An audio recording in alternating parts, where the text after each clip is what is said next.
All right, everybody, we have FSD version 12.3, the latest version from Tesla. So we're going to take it through our Georgetown route here in Texas. In this video, I really want to test and see if there's been improvements, especially from a safety perspective in Georgetown, that we faced with an earlier version of 12. I'm going to do a very similar route than we did last time. We are on assertive mode in the FSD profile with automatic set speed offset turned on. And we're going to start from the supercharger here in Georgetown.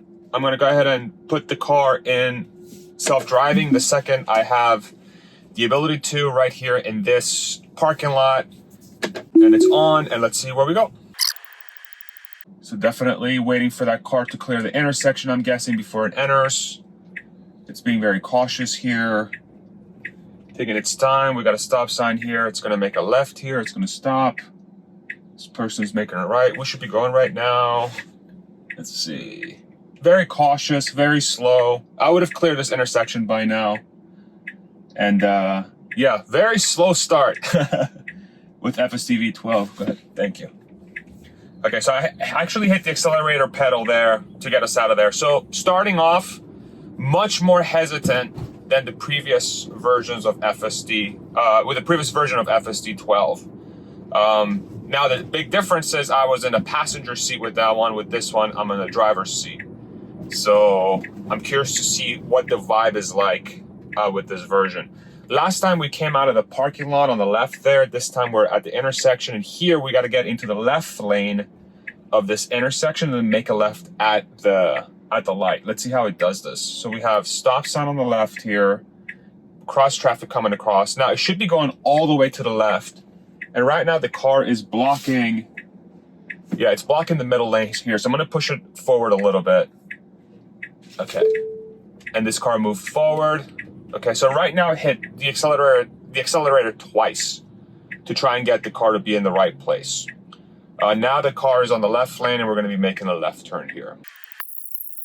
And boy, does that farmer's market bring a lot of people. This is the Wolf Ranch farmer's market on Sundays. It's actually a really good farmer's market. If you're in the area, I highly recommend you do it. Now here, last time we got into the right lane here very quickly, which it did. And now we're gonna turn into the parking lot. Very good. Okay, we're in the parking lot. And then last time, what it did is it tried to find parking. So here we got a drive through. Here we got a one-way. Actually, we were one building over, so let's see what it does here. I have the pin down to the left. Let's see if it finds a parking spot here. Okay, so it looks like we're stopped here. All right, so a little bit more cautious behavior than last time, and we didn't get the parking behavior we did with the previous version. Yeah, that's my commentary so far on this one. The left turn was pretty good. The way it got into the right lane was pretty good. Let's go ahead and put in our next destination, which is going to be a restaurant in Georgetown. So we're in the parking lot of a shopping mall. So now we have a U-turn coming up as well here, which it did last time too. So we're going to go ahead and enter this main road here. It's going to be a right. We're just going to watch for traffic here. Be careful. Okay, after this Lexus, there's nobody coming. This should just hit the gap right here pretty easily. Yeah, easy. And now we got to get on the left lane. Perfect. And then we're going to go all the way over to the left lane again at this stoplight. And then at the stoplight, we're going to do a U-turn. Okay, what's interesting here is that we're getting a message that's saying unable to complete maneuver on the screen. It says, please assist now. But I'm curious to see if it's going to complete it anyway.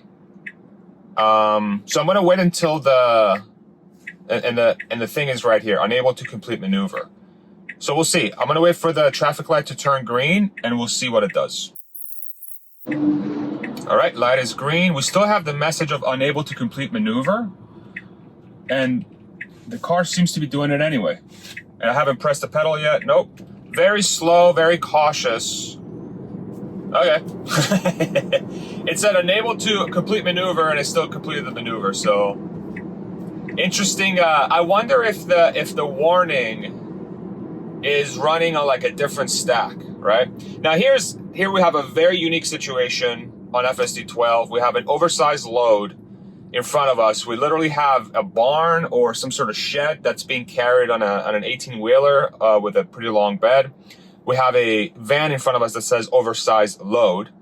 And so ideally what the car is going to do here is to respect the fact that there's a freaking house on the road. So we'll see. All right. So we've got Oversized Load. Technically, we should not be getting any closer than this. Like even now, it's okay. Green. Okay. So what I noticed there is that it stopped for the house to clear the traffic light because it couldn't see. It couldn't see the light because the house was blocking it. And now we're getting a right turn signal from the trailer. So we'll see what happens here. So what I would do in this situation, just so everybody has an idea, I would be like, this will be the distance I'd be at.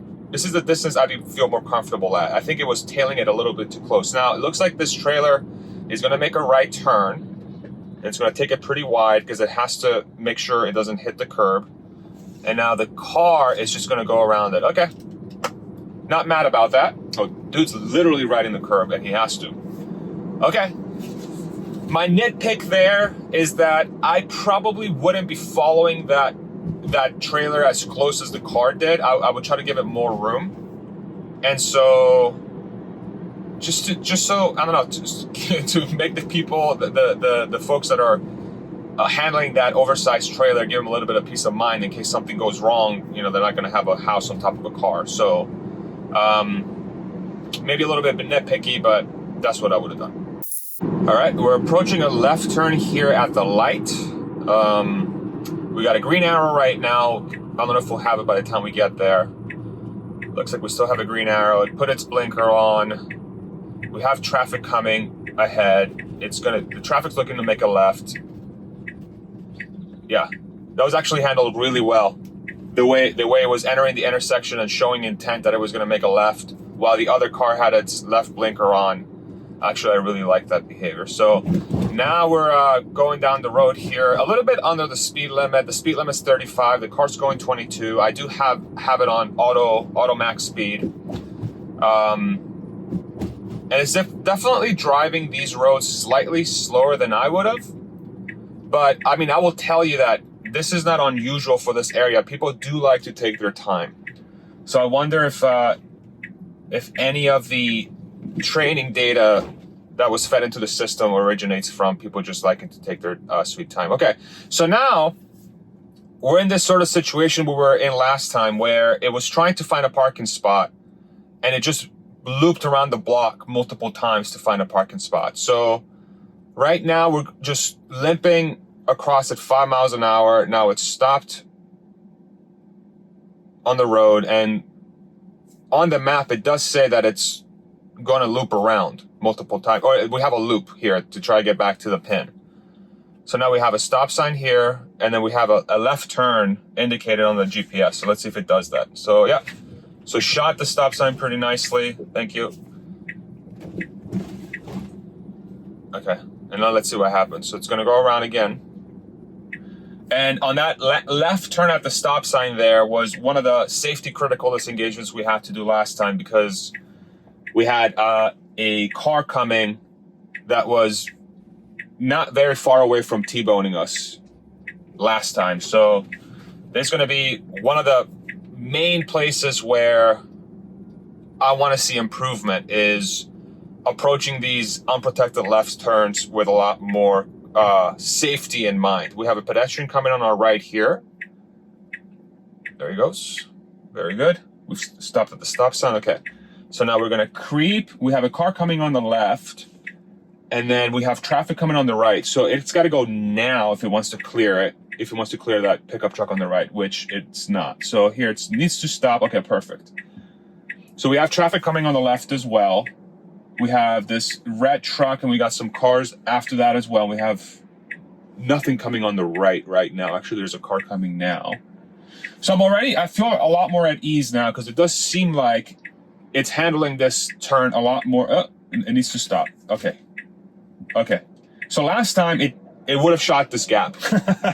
That was way too small. And now it should go. It should go now. Okay.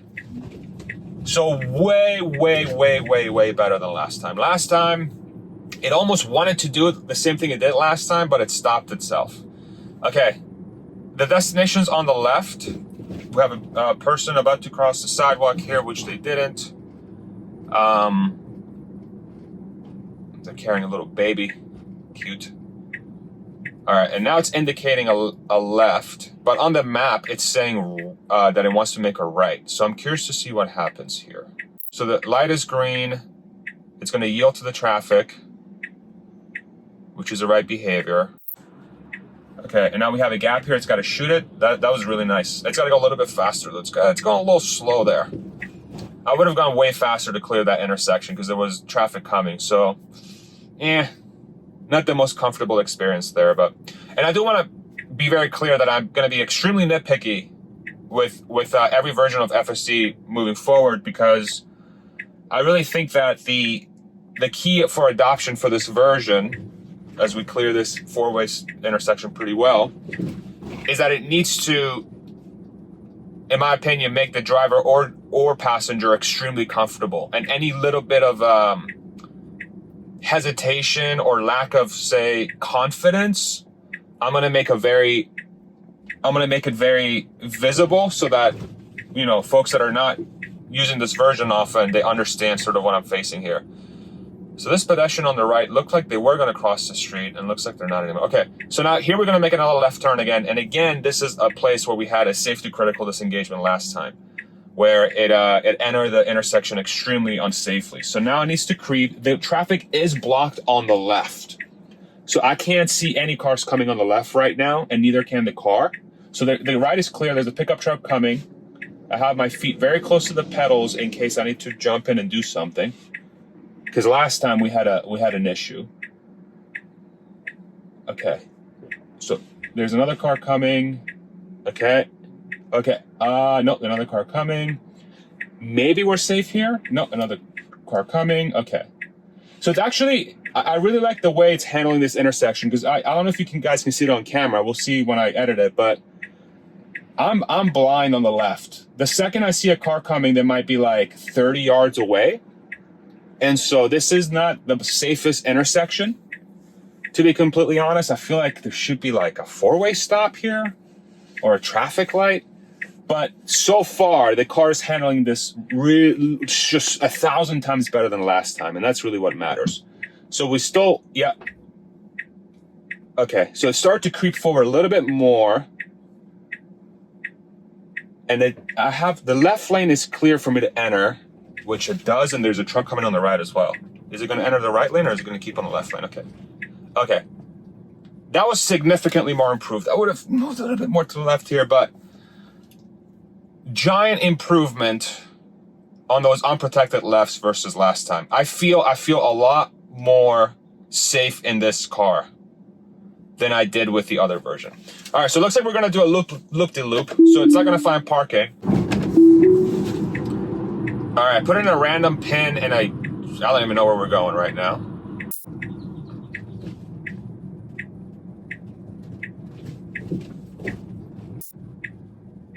We've got another left here.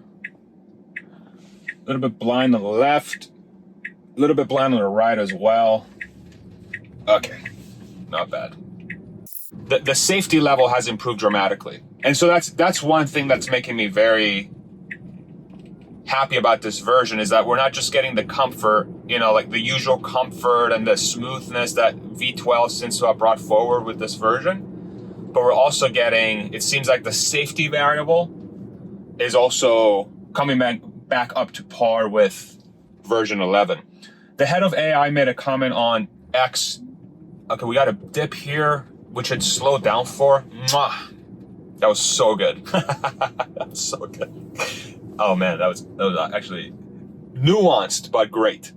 The head of AI at Tesla, Ashok, he said that they think this version is net above version 11, including the safety. And I feel it with this version. With the previous version, I didn't feel that. But with this version, I am.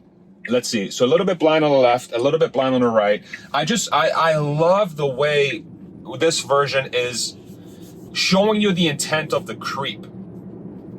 Let me see if I can explain this properly. With version 11, it's very, very similar, where it was much more cautious around these blind turns. But with this version, you're getting a little bit of a creep, you know, in addition to waiting at the intersection, which tells you, as a driver or a passenger, in my opinion, what it's telling you is like, hey, I am aware of what's happening here.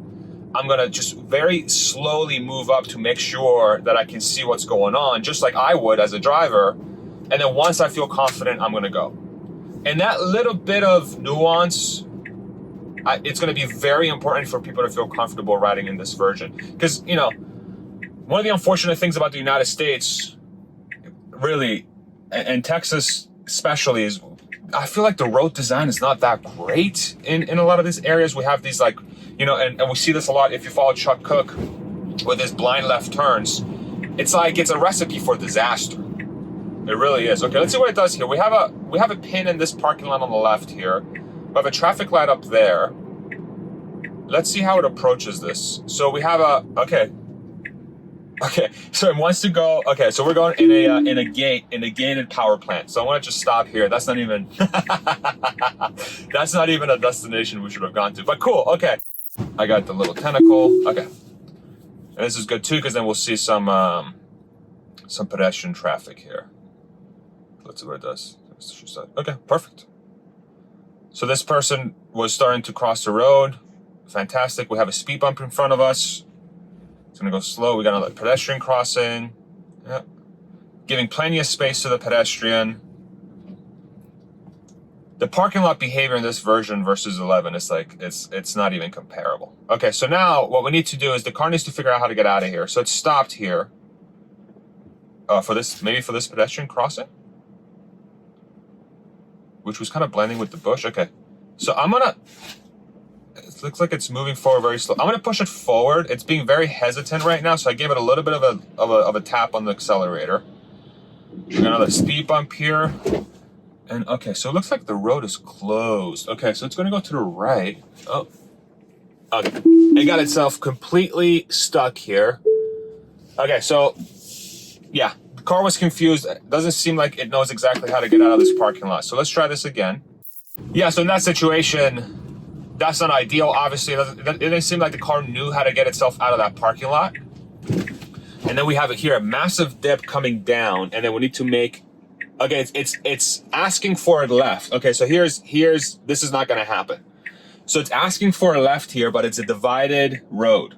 We cannot. There is a curb that's dividing the road. So it's signaling left, but it needs to go right. So I'm not gonna do anything here. I'm gonna wait for the intersection to clear. I'm curious to see what it does. It needs to make a right and then do a U-turn. It cannot cross the road.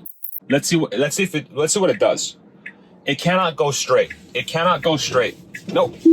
Okay, so it's starting to make a left on a right. You see that? There is a thing over here. There's a divider. And it's not mapped. This is new. So that was not good behavior. So now it needs to go straight, and it's trying to make a left. Okay, so we got a green light. It's going to make a left. Okay. So just straight up ignore the GPS, which is a very interesting move. Okay, so let's see if it can get back itself on course.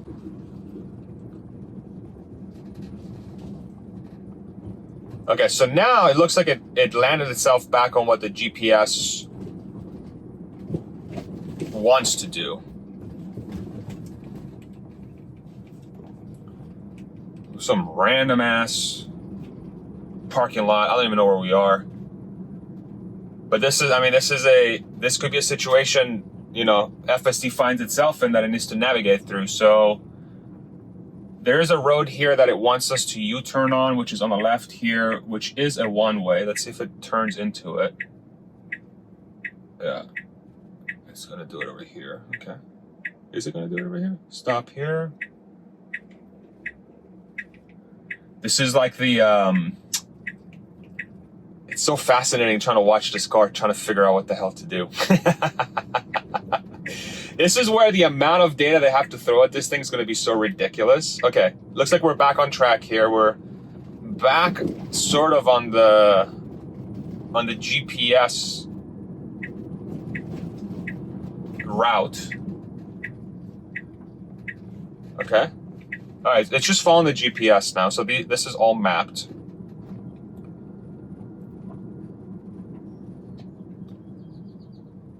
Got a speed bump here. Oh. Are you gonna go? You can go. Okay. Okay, so that was confusing. You see that? It was creeping, but the person didn't know what to do.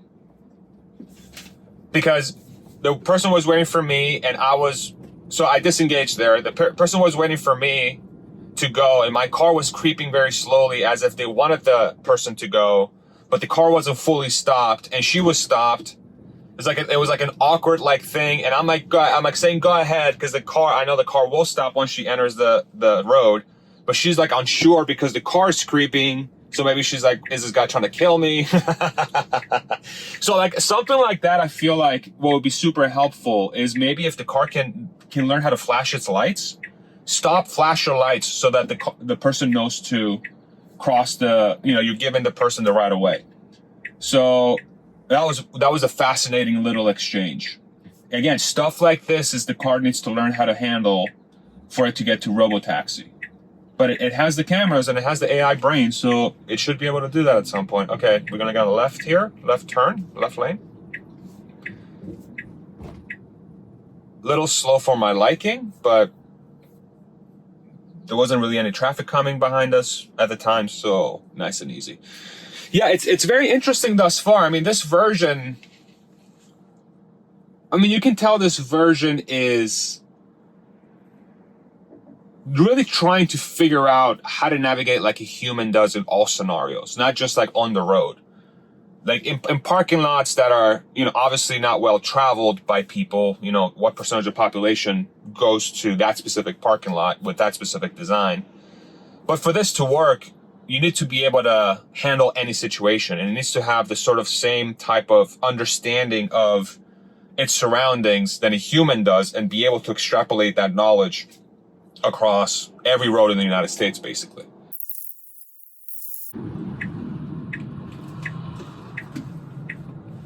Easy. Cool. Now we have a roundabout. And this roundabout was a roundabout that the car failed at pretty miserably last time. It went the opposite way. So is it going to go the opposite way on this one? Even though it's mapped? No. Okay, this is awesome.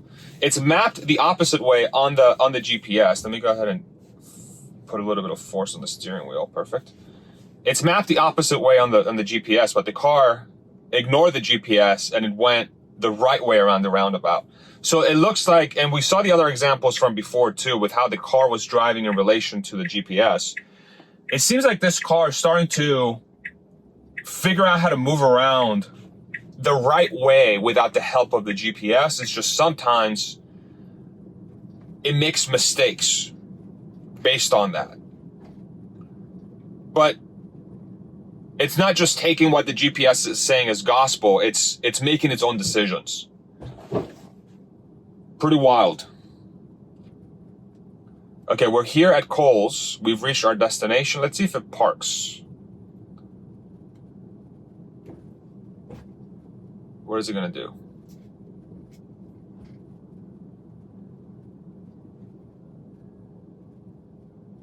What is it going to do? Okay. So stopping right at Kohl's, right at the front door. Okay. So we didn't get a parking maneuver like we did with the previous version. Looks like it's lost the ability to park in a lot of scenarios. So we'll see if they bring that back with another version. Maybe they're fine-tuning it differently. All right. So we're going to do a different set of videos here. We're going to go to Austin, Texas and do my usual route there. This Georgetown one was very interesting. Definitely feels a lot safer than the previous version of 12.